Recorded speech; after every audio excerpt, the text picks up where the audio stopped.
Hey everybody, this is a real quick video in case you have Sennheiser CX400BT true wireless Bluetooth earbuds and you need to do a reset on them because they are, not connecting to Bluetooth, or if they keep disconnecting, or if you're only getting sound out of the left ear or the right ear, or they're not pairing or syncing with your device or anything like that. Now, if you want to do a full actual factory default reset, the only way to do this really is via the Smart Control app.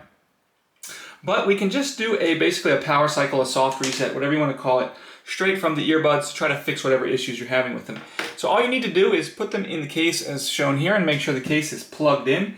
And then once the case is plugged in, put your earbuds in the case and then just come in and press and hold simultaneously the back of the button, the multifunction button on both earbuds for 5 seconds, and they will reset. Once they reset, then you can go ahead, take them out, and see if that doesn't fix the issue. And if it doesn't, you'll need to actually go into the factory default settings, into the app to clear the factory default settings.